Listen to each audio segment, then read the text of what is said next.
Hi students, in this video we are going to discuss very important application of Ampere's law, that is how to calculate magnetic field due to solenoid, and then afterward one more application, that is magnetic field due to toroid, right? So this is the application of Ampere's law.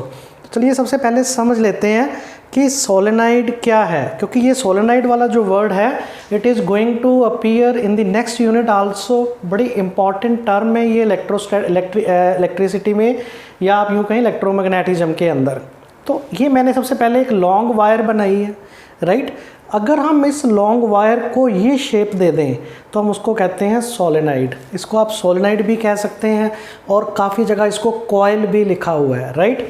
तो solenoid या coil इस shape की होती है। यहाँ से इसकी definition बनी, a long insulated wire wound in the form of helix is known as a solenoid, right. What is an ideal solenoid? किसको हम आइडियल सोलेनाइड बोलते हैं? Is that in which length of the solenoid is very large as compare to its diameter.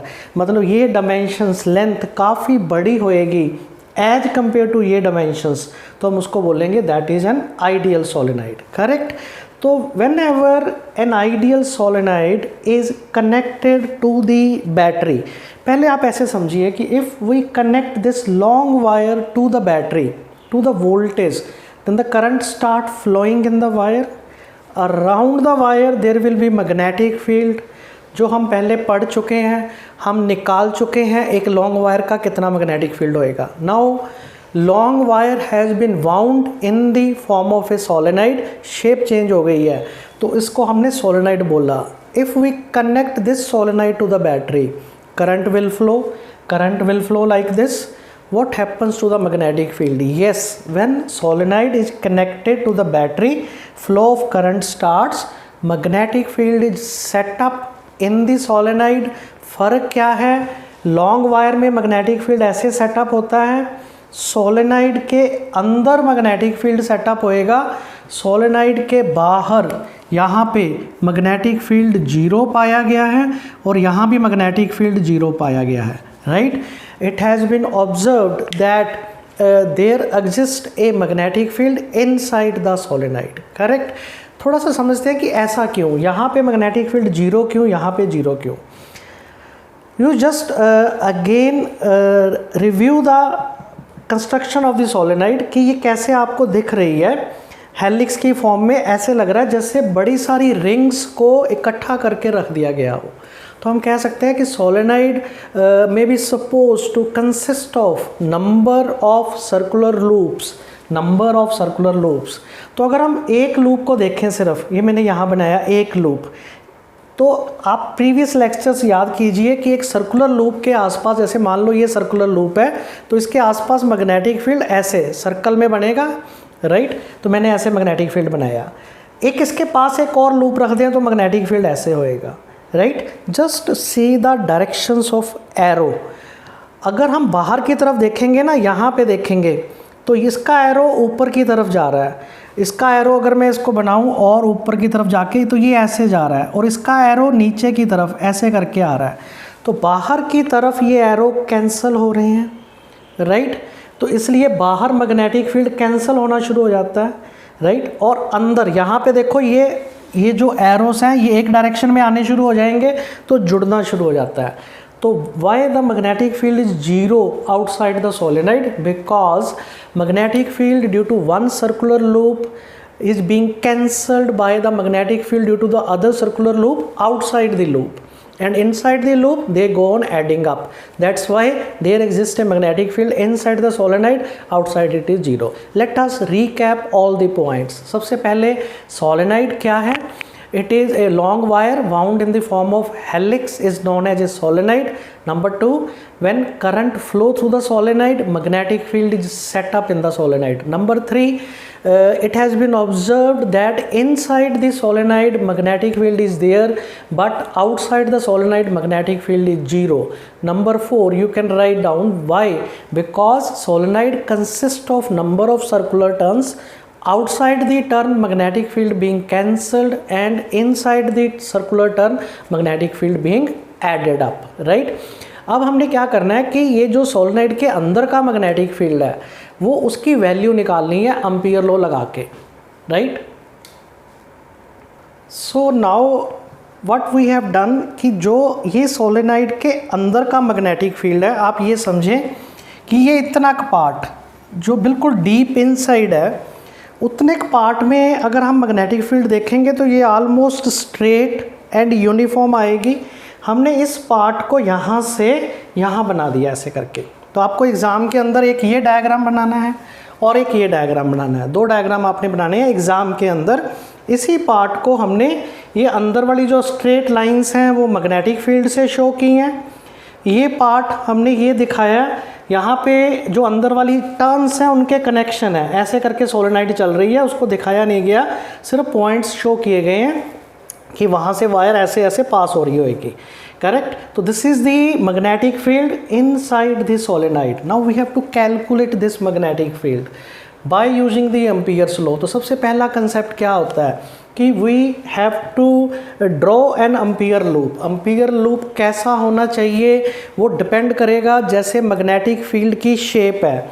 तो यहाँ पे magnetic field straight है, तो हमने क्या किया, एक ऐसे स्ट्रेट लाइन लगाई, एक सिमेट्रिकली स्ट्रेट लाइन बाहर लगाई और इन दोनों को जोड़ दिया, तो ये एक रेक्टेंगल की शेप ले लिया। तो this is known as Ampere's loop ABCD, जो कि एक रेक्टेंगल बना है।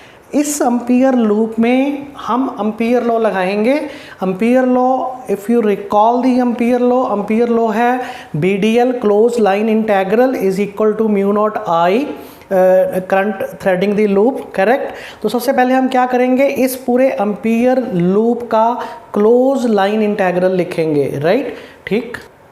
Late us apply the Ampere's law in this Ampere loop. सबसे पहले मैंने क्या किया, एम्पियर्स लॉ लिख लिया है, BDL close line integral, I have to take the line integral close integration for this loop. तो मैंने ABCD लिख लिया equal to mu naught I। Now just understand this term. इसके लिए आपको एम्पियर लॉ की स्टेटमेंट दोबारा देखनी पड़ेगी। उसमें ये लिखाया है कि mu naught times the current threading the loop. Threading the loop means कितने टाइम्स वो करंट उस लूप से पास हो रहा है। तो देखिए ये कि ये एक लूप है, इस लूप में अगर हम देखें तो ये टर्न्स, जैसे कुछ ये टर्न होएगी, फिर ये टर्न होएगी, ये टर्न होएगी, ये टर्न, ऐसे करके कुछ होएंगी, राइट।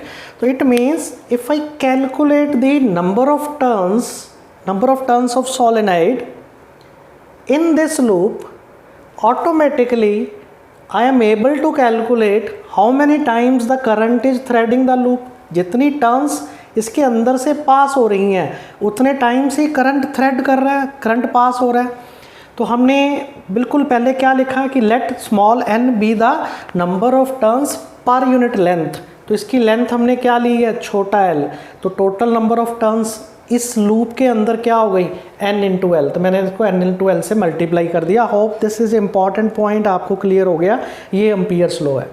अब हम पहले क्या करेंगे, इस पार्ट को सॉल्व करेंगे। तो इस पार्ट को सॉल्व करने के लिए मैंने इसको, ये क्लोज लाइन इंटेग्रल है, इसको मैंने तोड़ के लिख लिया A से B, B से C, C से D, D से A, ऐसे करके चारों लिख लिए। ये डॉट प्रोडक्ट है BDL cos theta. Why this is zero, इसका बिकॉज यहाँ पे मैग्नेटिक फील्ड ही नहीं है, B जीरो तो ये भी zero. Why this is zero, just think over it. ये मैंने क्यों जीरो लिखा है, देखिए ध्यान से, मैग्नेटिक फील्ड इस तरफ है, मैग्नेटिक फील्ड इस तरफ है और DL की डायरेक्शन ये आएगी, तो ये एंगल क्या आया 90 डिग्री। तो अगर मैं इसको खोल के लिखूंगा BDL cos 90 तो ये जीरो हो जाएगा।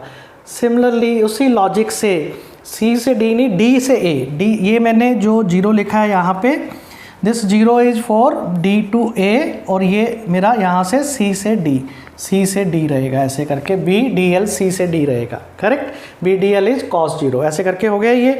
तो ये सारी टर्म्स हो गई जीरो, तो मैं इसको बाहर निकाल लूँगा। B, C से D की लेंथ मैंने क्या ली है, L ली है, राइट। तो ये मेरा B इंटू एल आ जाएगा। ये मेरा ये वाला पार्ट सॉल्व करके हो गया B इंटू एल। अब मैंने सिंपली क्या करना है, इसमें ये एम्पियर्स लॉ में पुट दिस वैल्यू, तो मैं क्या करूँगा, इसको एम्पियर्स लॉ के अंदर पुट कर देता हूँ। तो ये वाला पार्ट मेरा सॉल्व करके आ गया B into L L is equal to mu naught I n L, n से n की cutting, so answer is B, mu naught n I. This is the value of magnetic field due to solenoid at the center of the solenoid, inside the solenoid. I जो है वो current के लिए आया है, right, mu naught free space के लिए, क्योंकि सोलेनाइड ऐसे वायर होएगी ना वाउंड, उसके अंदर तो एयर ही है, राइट, म्यू नॉट आ जाएगा. n is the number of turns per unit length of the solenoid, right, total number of turns divide by total length करके जो टर्म आती है उसको हम बोलते हैं number of turns per unit length, right. यहाँ पे अगर हम इसको लिख भी सकते हैं, n बेसिकली क्या है, total number of turns by total length है, और ये हमने छोटी लेंथ ली है उसकी सोलेनाइड की, करेक्ट. कुछ चीज़ें इसके बारे में और डिस्कस कर लेते हैं.